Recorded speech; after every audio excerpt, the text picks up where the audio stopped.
Hi guys! Magandang gabi! Welcome back po dito sa Gandara SRU channel for showbiz update. Andito na naman nga po akong muli nagbabalik. Ang nagmamaganda ninyo kachismosong Kim Pao. Wala na nga pong iba ang lukareta si Gandara upang maghatid sa inyo ng latest update and fresh happenings patungkol kina Kim Chiu and Paolo Avellino. And para nga sa gabing ito, ang tatalakayin naman natin at pag-uusapan ay mga ano ni Kim Chiu, mga ganaps, mga endorsement, mga blessings kay Kim Chiu. Ilang blessings lang, no, kasi kung isa-isahin natin, abay talaga namang dyan na mauubos yung oras natin sa sobrang dami. At syempre, tungkol nga rin po dito sa pasabog ng Kim Pao na dapat nating abangan, and talagang lahat ng mga fans ay sobrang na-excite na. Sabi nga, ano ba? Kasala na ba?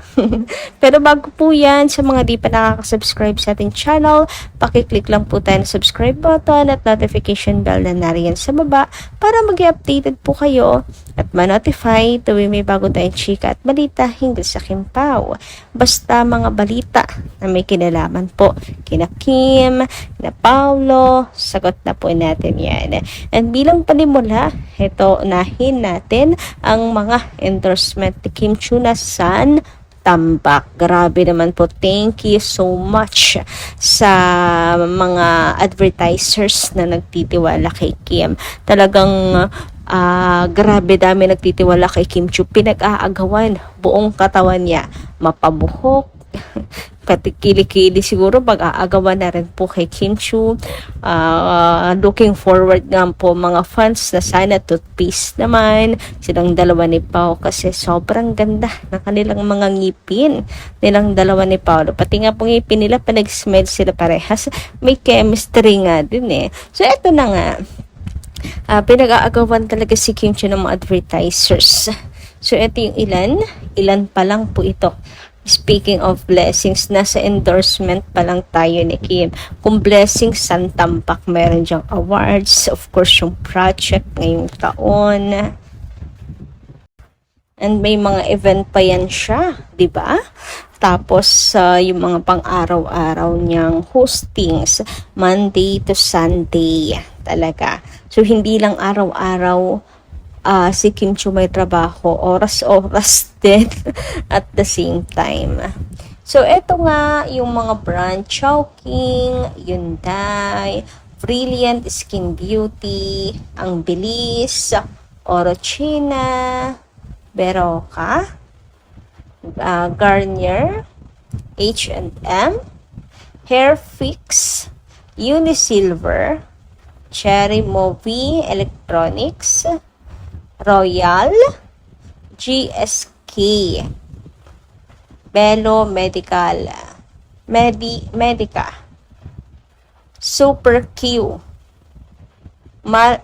Malkist, Julie's Bake Shop, Shopee, and Megasoft. So, ilan pa lang yan. Meron pa, may glutasipin si Kimi, di ba? Ang dami, pero ito ay 20 na agad-agad. Ang dami ni Kim Chiu endorsement.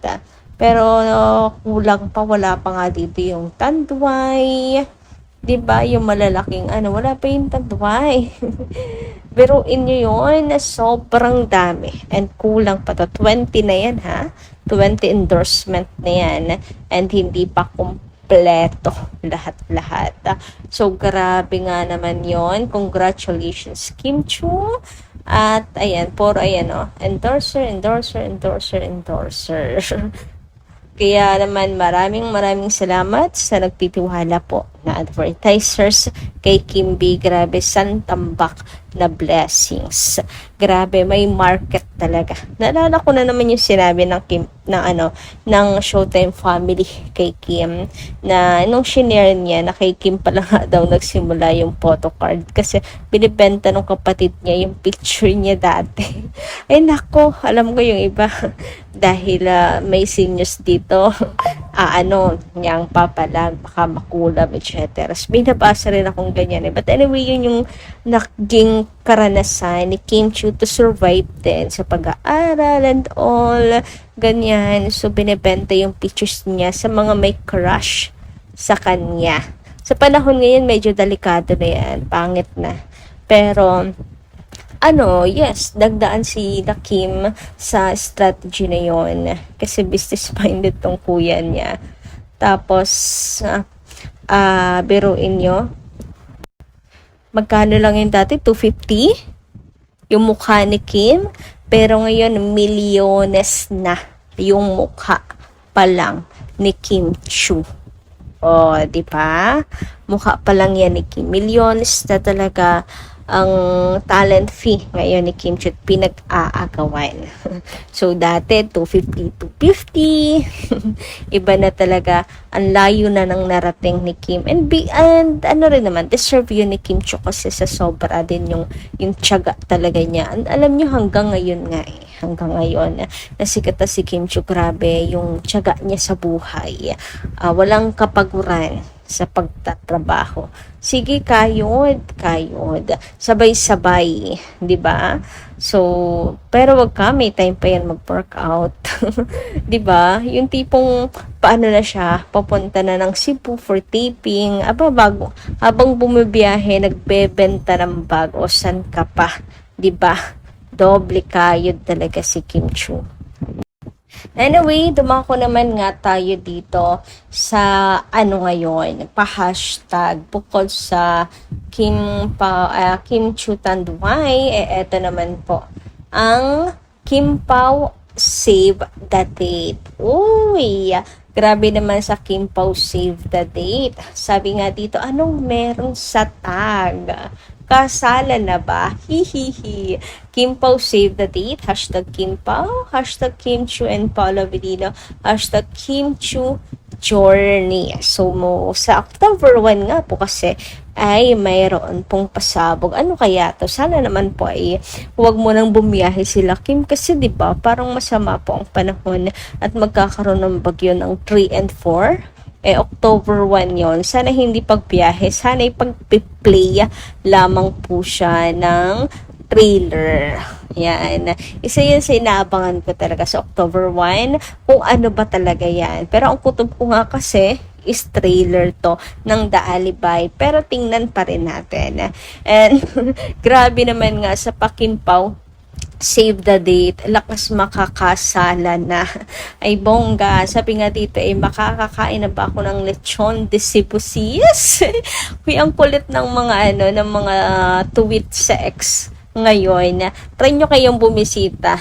Talagang kung kayo po'y stress, sabi mo, wala pong stress nyo. Ang kukulit ng mga kakimpaw natin doon. Marami kayong masasagap na good news tungkol kina Kim and Paolo ngayon. Talaga. Isa na to sa mga good news, mga good vibes na akin pong nadaanan. So, sabi nga dito, lahat po tayo mukhang kakain na ng lechon. Hashtag Kim Pao Save the Date. Nako, sana nga po'y magdilang anghel kayo. Shortcut na ang Kim Pao. Wala nang amin-amin. Kasalan agad. Charot. Pero ayun nga, nabalot po ng excitement ang mga fans for October 1 na yan na pasabog, malaking pasabog at sorpresa ng Kim Pao. Kung ano man yan, talagang happy kami kung another project ng Kim Pao. Super happy. Kung trailer po ito ay eto na yon, yung inaabangan natin pong lahat. Magkakaroon na po tayo ng idea ng takbo at daloy ng istorya ng The Alibay. So, sabi nga po sa tweet ni Eric Chan Salot ay talagang pag-uusapan ng bongga sila Kim and Paolo dito. Anyway, dumako naman tayo ngayon sa komento ni Ma'am Helenita Catalasan. Magandang gabi. Ang sabi niya dito, good evening Gandara. Thanks for the support about Kim Pao. Alam mo Gandara, pagbukas ko ng vlog mo, comments ko ang binasa mo. Are you happy po Ma'am Helenita? Wala pong man, okay? Alam mo ba Friday nag-away kami ng anak ko? Oy, bakit naman? Hindi kami nagkikibuan. Wala raw akong ginawa kundi manood daw kay Kim Chu. Alam mo, ganda 69 na ako, pero may Kim Chu or kay Kim Chu lang ako naloko ng ganito.